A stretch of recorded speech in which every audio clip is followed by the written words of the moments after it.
Hello guys, welcome back to another video. मेरा नाम है आकाश विश्वकर्मा और आपका स्वागत है हमारे यूट्यूब चैनल नालंदा ग्रुप्स पर। आज हम पढ़ाने वाले हैं निविड संकुलन। ठीक है ना। ठोस अवस्था में आज हमें पढ़ना है निविड संकुलन। तो शुरू करते हैं। निविड संकुलन क्या है? निविड संकुलन से, ठीक है ना। संकुलन इसको कहते हैं क्लोज पैकिंग। क्या कहते हैं? Close packing. देखिए, हमें पता है ठोसों में जो होते हैं अवयवी कण पास पास उपस्थित होते हैं। कहाँ होते हैं?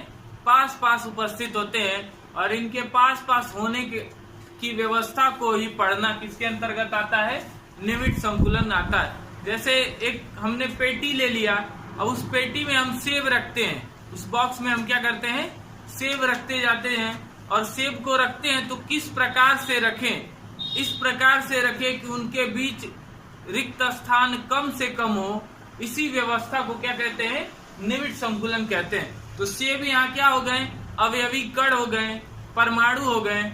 और जो बॉक्स है वो बॉक्स क्या हो गया? हमारे एकक कोशिका हो गई। तो किस तरह से क्रिस्टल व्यवस्था में ये अरेंजमेंट होता है, इन्हीं के बारे में हम पढ़ेंगे।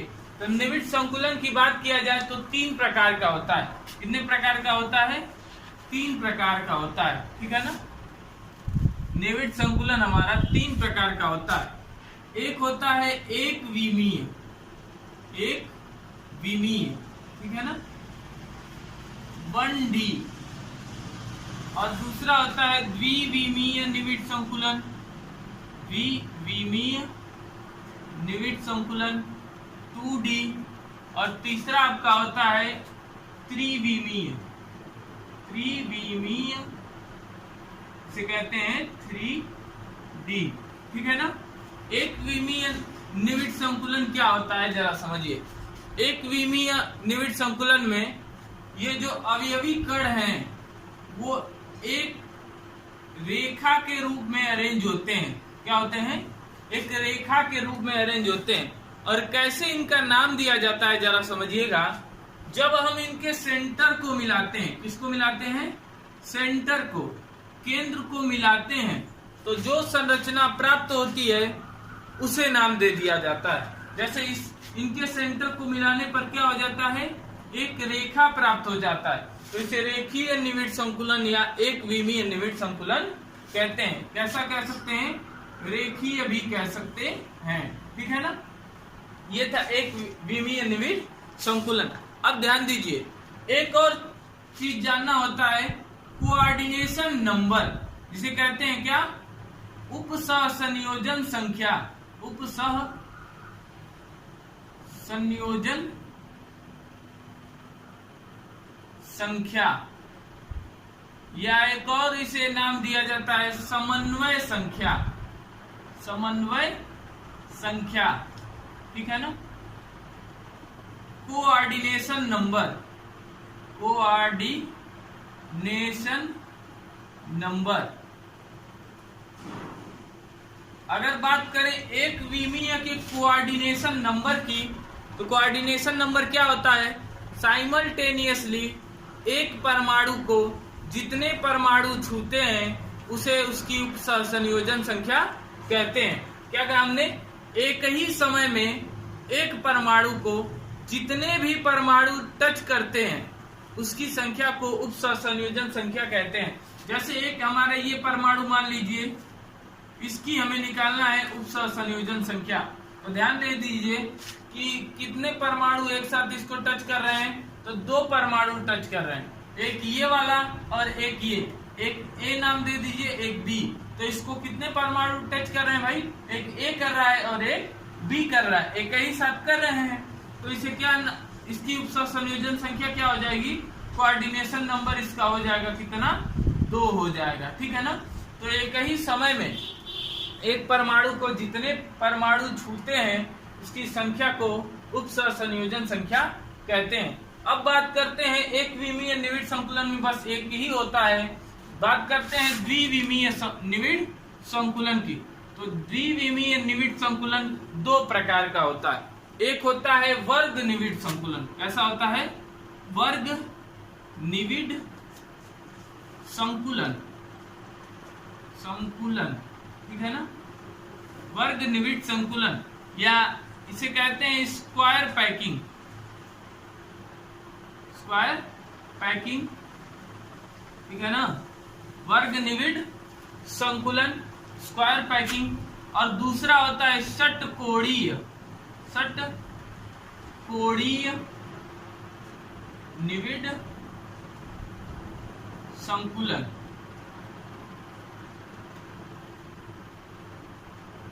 संकुलन, ठीक है ना। अब ध्यान दीजिए, एक और इसका नाम होता है ए प्रकार का संकुलन, और इसे कहते हैं ए बी प्रकार का संकुलन, ठीक है ना। इसे ए बी प्रकार का कहते हैं, इसे ए प्रकार का संकुलन कहते हैं, ठीक है। अब ध्यान दीजिए क्या होता है वर्ग निविड संकुलन, जरा समझते हैं। वर्ग निविड संकुलन देखिए, एक हमारा क्या हो गया, लेयर हो गया ए प्रकार के गोलों का, एक लेयर या एक रेखा जो हो गई वो कैसी हो गई, ए प्रकार के गोलों की। ये गोले हैं ना, इस लेयर को लेयर ए बोलते हैं। क्या बोलते हैं? Layer A. अब इसके नीचे जो है या ऊपर इसी प्रकार का एक और लेयर बनाएंगे, ठीक है ना। ये बन गया एक और नई रेखा, ठीक। ये भी कैसी है भाई, ए प्रकार की। फिर इसके नीचे एक और बनाइए,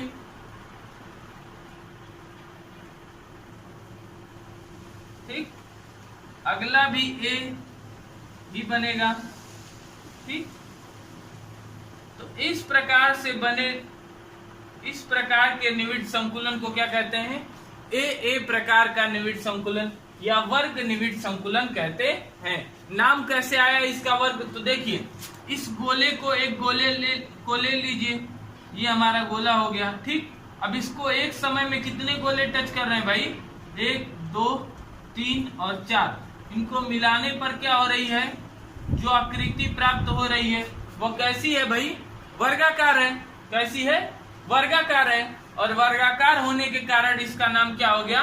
वर्ग निविड संकुलन हो गया। इसका नाम क्या हो जाएगा? वर्ग निविड संकुलन हो गया, ठीक है ना। अब बात करें इसके कोऑर्डिनेशन नंबर की। कोऑर्डिनेशन नंबर क्या होगा? कोऑर्डिनेशन नंबर क्या होगा? एक समय में इसको कितने गोले टच कर रहे हैं? 4 गोले। तो कोऑर्डिनेशन नंबर, उपसर्ग संयोजन संख्या इसकी क्या हो जाएगी? 4 हो जाएगी, ठीक है ना। तो ये हो गई। अब एक चीज ध्यान दीजिए कि अभी आपसे पूछ दिया जाए कि भाई यहां तक तो ठीक है, इसकी पैकिंग एफिशिएंसी क्या होगी? संकुलन क्षमता। क्या पूछ दे? संकुलन क्षमता, संकुलन क्षमता, ठीक। तो संकुलन क्षमता आपका क्या हो जाएगा? ध्यान दीजिए, गोलों का आयतन, तो आपका संकुलन क्षमता हो जाएगा, क्या हो जाएगा कि गोलों का आयतन, गोलों का क्षेत्रफल, क्षेत्रफल बटे में एकक कोष्टिका का क्षेत्रफल, एकक कोष्टिका का क्षेत्रफल, क्षेत्रफल, ठीक है ना।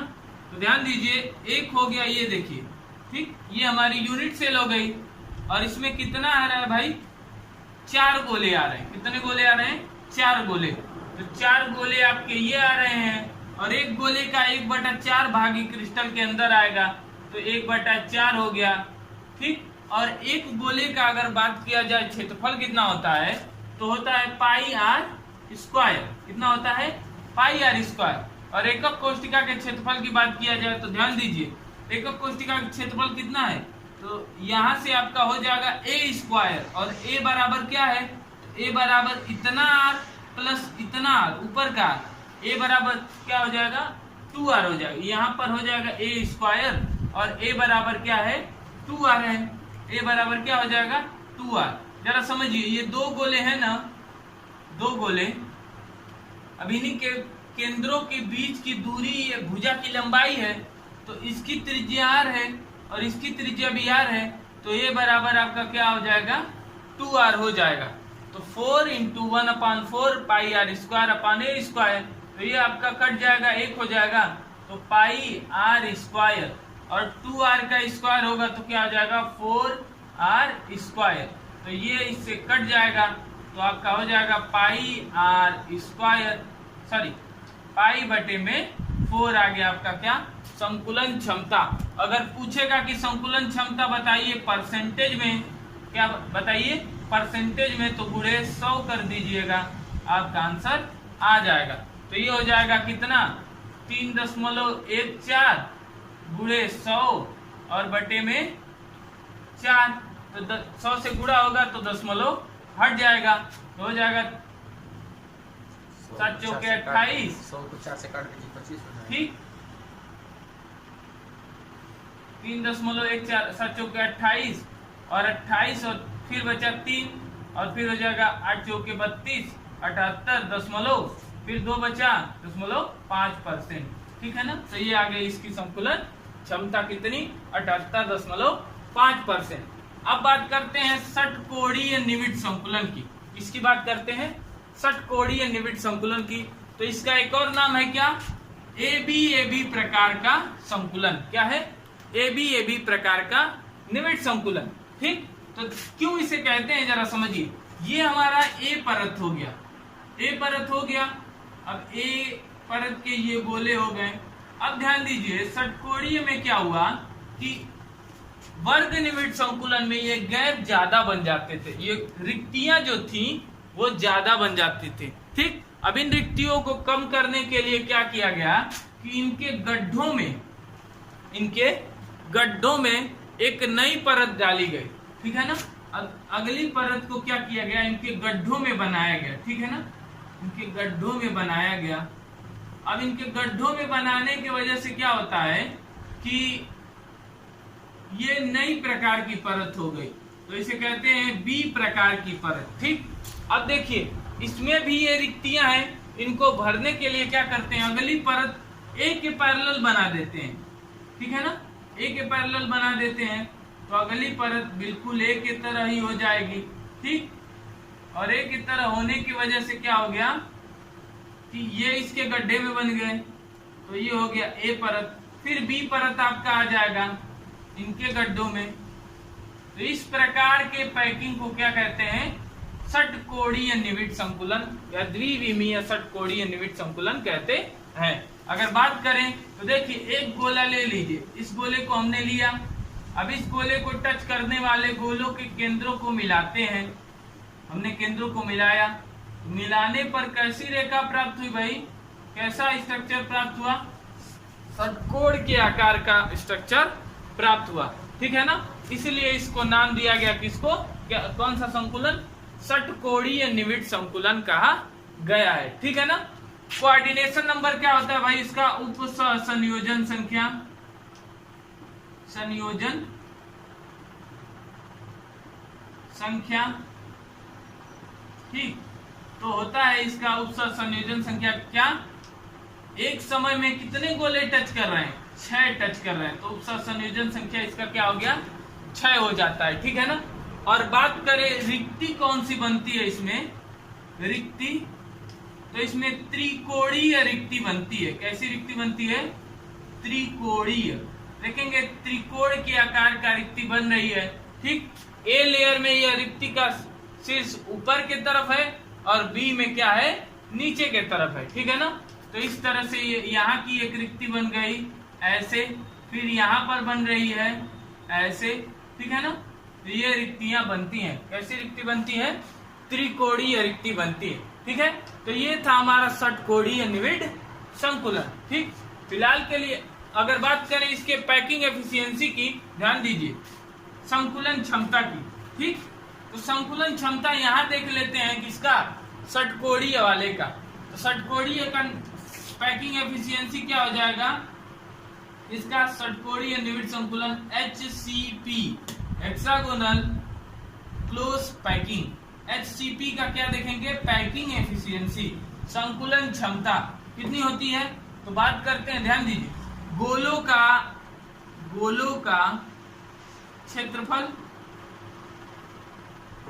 बटे में क्रिस्टल का क्षेत्रफल, ठीक है ना, का क्षेत्रफल। ये होता है ना पैकिंग एफिशिएंसी। गोलों के क्षेत्रफल की बात किया जाए, कितने गोले हैं ध्यान दीजिए, एक तो ये बीच वाला गोला पूरा का पूरा आ जाएगा, और बाकी के ये जो गोले हैं, ये जो बाकी के गोले हैं, इन गोले का 1/3 भाग ही आता है किसमें, क्रिस्टल के अंदर। तो कितने गोले हैं भाई, 6 गोले गुणे इनका 1/3 भाग आता है, प्लस और कितने गोले हैं भाई, एक गोला बीच में है। तो रैंक की बात किया जाए, जेड बराबर रैंक बराबर क्या हो जाएगा, 6 गुणे 1/3 + 1 बराबर कुल गोलों की संख्या कितनी आ जाएगी आपकी, 3 आ जाएगी, ठीक। और बात करें गोलों की संख्या आ गई आपकी 3, और एक गोले का ध्यान दीजिए आयतन की क्षेत्रफल कितना होता है, πr² बटे में क्रिस्टल का क्षेत्रफल। तो क्रिस्टल ध्यान दीजिए, यह जो क्रिस्टल है इसको ध्यान से देखिए, ठीक। अब ध्यान दीजिए, इस क्रिस्टल में बात करें त्रिभुज की तो कितने बन रहे हैं, ध्यान दीजिए, इन 3 गोले के केंद्रों को मिलाने पर एक त्रिभुज का निर्माण हो रहा है, ठीक है ना। और ये त्रिभुज कैसा है, समबाहु त्रिभुज, ठीक। और वैसे ही इन दोनों को मिलाने पर भी एक त्रिभुज बना, इसको भी मिलाने पर, इसको भी मिलाने पर और इसको भी मिलाने पर त्रिभुज बनता है। तो कुल मिला के कितने, 3 ऊपर और 3 नीचे, 6 त्रिभुज बने। कितने त्रिभुज बने, हो जाएगा 6 त्रिभुज, और 6 त्रिभुज का क्या हो जाएगा, क्षेत्रफल होता है √3/4 भुजा का वर्ग, क्या होता है, भुजा का वर्ग। और भुजा क्या है यहाँ, r इतना और प्लस r इतना, 2r, तो हो जाएगा 2r², ठीक। तो हो जाएगा 3πr²/6, इसको काट दीजिए तो हो जाएगा, 3 से गया 2 हो जाएगा, 2 दूना 4, और हो जाएगा आपका ये वर्ग हो जाएगा। तो यहाँ से 1 2 कटा, नीचे वाले 2 से, तो बचा πr² 2√3r², r² से r² कट जाएगा, बचेगा क्या, π/2√3। ये आ गया आपका क्या, पैकिंग एफिशिएंसी। अगर परसेंटेज में पूछेगा तो गुणे 100 कर देंगे, आपका आंसर आ जाएगा, ठीक है ना। फिलहाल के लिए इतना नोट करिए, फिर वीडियो में आगे बढ़ते हैं। अब बात करते हैं, देखिए त्रिविमीय निविड़ संकुलन की। त्रिविमीय निविड़ संकुलन क्या होता है, 3 विमाओं में जो पैकिंग होती है उसी को त्रिविमीय निविड़ संकुलन कहते हैं। अब देखिए उसमें पहला है 3D वर्ग, त्रिविमीय वर्ग निविड़ संकुलन। ध्यान दीजिए, जो ए प्रकार का संकुलन था ना, इसे ए प्रकार का संकुलन कहते हैं। तो ये हो गया आपका ए परत, ठीक। अब ए परत के नीचे फिर ए परत रहती है, वर्ग निविड़ संकुलन याद है ना, वर्ग निविड़ संकुलन में यही ए परत थी, और ए परत के ठीक नीचे फिर ए परत थी, ठीक। अब इन परतों को क्या करते हैं, इसके ऊपर अगर हम फिर क्या करें, एक और इसी प्रकार का परत रखते जाएं, फिर इसके ऊपर एक और परत रखते जाएं, और एक और परत रखते जाएं, बिल्कुल ठीक ऊपर रखते जाएं, एक और परत ऐसे रख दें, फिर एक और परत इसके ऊपर रखते चले जाएं, तो इस प्रकार से जो निविड़ संकुलन बनता है उसे क्या कहते हैं, त्रिविमीय वर्ग निविड़ संकुलन कहते हैं। देखिए इनको ऐसे बनाएंगे आप, ठीक।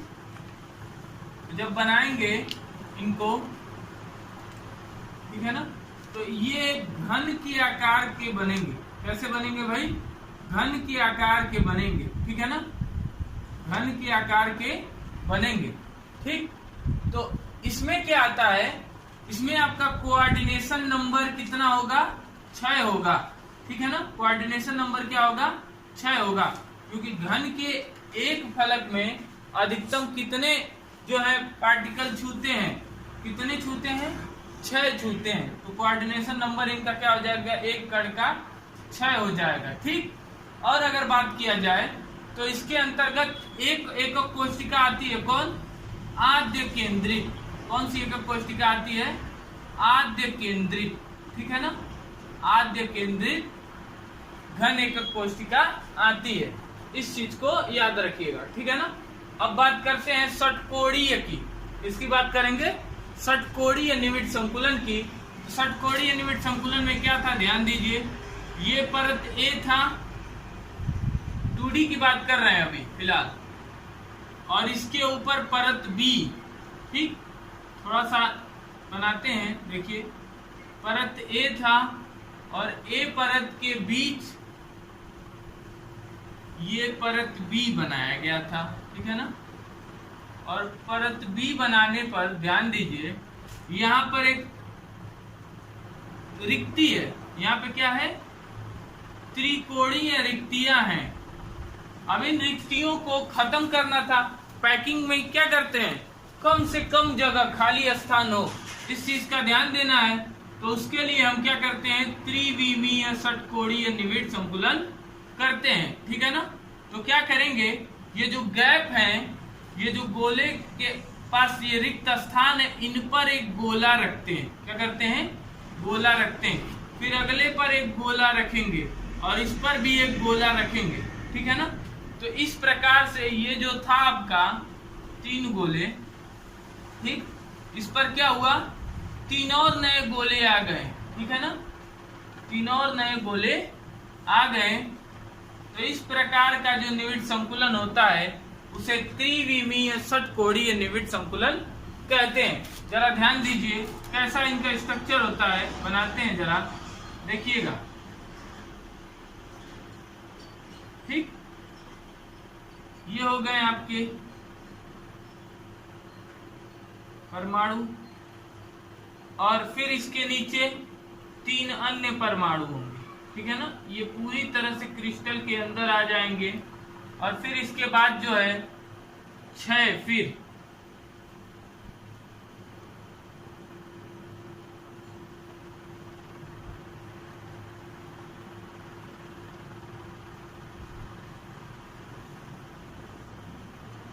ठीक है ना। अब इनको मिलाइए,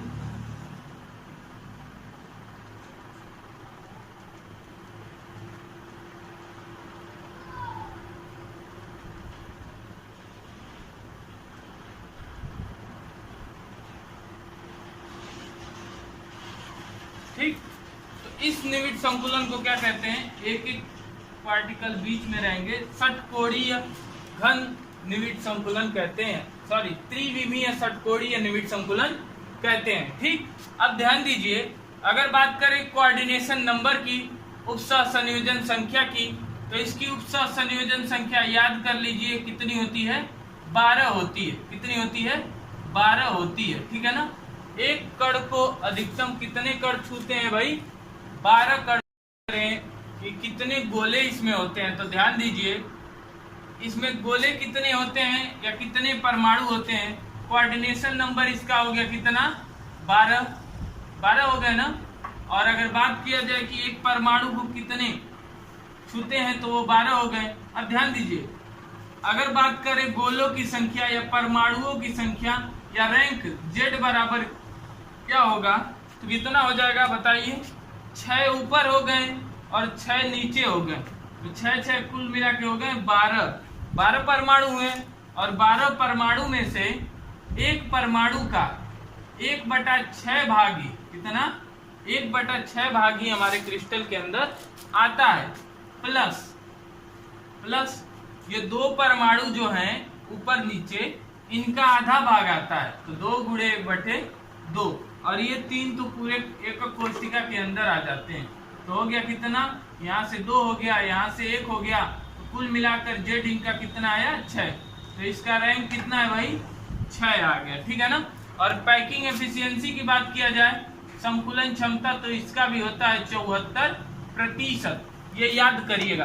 परीक्षा में कैसे लिखते हैं समझिए, डेफिनेशन को लिख देंगे कि AB परत के ऊपर फिर क्या करते हैं, AB परत रखते हैं, और इस परत को रखने पर इनके गड्ढे जो हैं ढक जाते हैं, और ढकने के पश्चात जो संकुलन होता है उसे कहते हैं त्रिविमीय षटकोणीय निविड़ संकुलन। उपसह संयोजन संख्या इसकी 12 होती है और रैंक पूछा जाए या परमाणुओं की संख्या तो 6। संकुलन क्षमता कितनी होती है? 74% होती है। ठीक है ना। अब एक चीज ध्यान दीजिए, इसमें एक रिक्ति बनती है। कैसी रिक्ति बनती है? तो देखो, त्रिकोणीय रिक्ति पहले थी, अब जब गोले को रखते हैं तो चतुष्फलकीय रिक्ति बनती है। रिक्ति कैसी बनती है भाई? इसमें चतुष्फलकीय रिक्ति बनती है। ठीक है ना, चतुष्फलकीय रिक्ति। ठीक है ना। अब ध्यान दीजिए, चतुष्फलकीय रिक्ति कैसी होती है? तो पिरामिड के शेप की होती है। कैसी होती है? पिरामिड के शेप की। ठीक है ना। तो ये आपका हो गया पिरामिड। ठीक, और एक और भुजा जो होगा इससे कनेक्टेड होंगे ये तीनों। ठीक है ना। तो इस प्रकार की वो रिक्ति होती है चतुष्फलकीय रिक्ति। जैसे ये त्रिकोण हो गया आपका। ठीक है ना, त्रिकोण ये प्लेन और एक बिंदु यहाँ है, ये तीनों कोनों से मिलाया जाएगा तो कैसा शेप होगा? एक पिरामिड के आकार का शेप होता है इसका। ठीक है ना, उसी को कहते हैं चतुष्फलकीय रिक्ति। ठीक है ना। तो रिक्ति याद करिएगा। और एक बात याद कर लीजिए, इसकी एकक कोष्टिका कौन होती है भाई? तो होती है हमारी काय केंद्रित वाली। कौन सी होती है? काय केंद्रित घन एकक कोष्टिका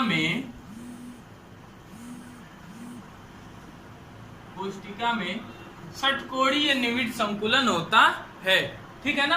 और अगर चतुष्फलकीय रिक्तियों की संख्या अगर पूछ दे तो कितनी होती हैं? दोगुनी होती हैं। कितनी होती है? दोगुनी होती हैं। किसके दोगुनी? जेड के दोगुनी। किसकी दोगुनी? जेड के दोगुनी होती है। ठीक है ना। अब बात करते हैं घन निविड़ संकुलन की। देखिए, घन निविड़ संकुलन में क्या होता है? ये आपकी परत ए है और यह परत बी है। वर्ग निविड़ संकुलन का क्या किया था हमने? षटकोणीय वर्ग निविड़ संकुलन के ऊपर एक और बी प्रकार की परत चढ़ा दिया था। और जब इस परत को हमने बनाया था तो इस परत से क्या हुआ था कि ये क्या हुआ था? चतुष्फलकीय रिक्तियां ढक गई थी। क्या हुई थी? चतुष्फलकीय रिक्तियां ढक गई थी। अब चतुष्फलकीय रिक्तियां ढक जाती हैं, लेकिन एक नई रिक्ति बनती है। इसमें नई रिक्ति बनती है। किसमें? HCP में नई रिक्ति बनती है। इस नई रिक्ति को हम क्या कहते हैं? अष्टफलकीय रिक्ति। अष्टफलकीय रिक्ति। तो पूछा जाए कि अष्टफलकीय रिक्ति को दूर करने के लिए कौन सा निविड़ संकुलन करते हैं? तो घन निविड़ संकुलन करते हैं। तो देखिए, यह नई पर ये ऊपर वाले गोले हैं, तो ये जो स्थान है ये खाली स्थान, ध्यान दीजिए, ये वाला जो खाली स्थान है इसी को कहते हैं अष्टफलकीय रिक्ति। तो करते क्या है? इसके ऊपर एक सी प्रकार का परत। कौन सा परत? सी परत। एक और गोला इस पर बैठा देते हैं, जिसके कारण ये अष्टफलकीय रिक्तियां ढक जाती हैं। इसके कारण क्या होती है? अष्टफलकीय रिक्तियां ढक जाती है। इसे कहते हैं घन निविड़ संकुलन। कौन सा निविड़ संकुलन? घन निविड़ संकुलन कहते हैं। ठीक, अब ध्यान दीजिए, इसमें अष्टफलकीय रिक्तियां कैसी होती हैं? ध्यान दे दीजिए। तो ये होती हैं कुछ इस प्रकार की। एक आयताकार हो गया प्लेन, और इसके ऊपर और नीचे दो पिरामिडल शेप की होती हैं बिंदु। ठीक, तो इस पर ये एक पिरामिड गया और नीचे की तरफ एक पिरामिड गया। ठीक है ना। तो इस रिक्ति को हम क्या कहते हैं? अष्टफलकीय रिक्ति कहते हैं। क्या कहते हैं? अष्टफलकीय रिक्ति कहते हैं। ठीक है ना, रिक्ति कहते हैं। ठीक, और कोऑर्डिनेशन नंबर की बात किया जाए इसका, तो इसका भी कितना होता है? 12 होता है। और बाद में रिक्तियां जो होती हैं अष्टफलकीय, इनकी संख्या क्या थी? उसमें n z के बराबर थी। ठीक है ना, ये भी याद रखिएगा, z के बराबर होती हैं अष्टफलकीय रिक्तियां। ठीक, और एक और चीज ध्यान दीजिए, इसमें आपका FCC जालक आते हैं। कौन से जालक आते हैं? FCC जालक आते हैं। संकुलन क्षमता की बात की जाए तो इसकी भी कितनी होती है? 74% होती है। संकुलन क्षमता कितनी होती है? 74% होती है। ठीक है ना। तो ये था निविड संकुलन आज का। ठीक, इतनी चीजों को याद रखिएगा। फिर अगले वीडियो में हम पढ़ेंगे रिक्तियों के बारे में, और रिक्तियों के साथ साथ जो ठोसों में कुछ दोष आ जाते हैं उन दोषों के बारे में पढ़ेंगे। ठीक, फिलहाल के लिए इतना ही। मिलते हैं अगले वीडियो में, तब तक के लिए गुड बाय।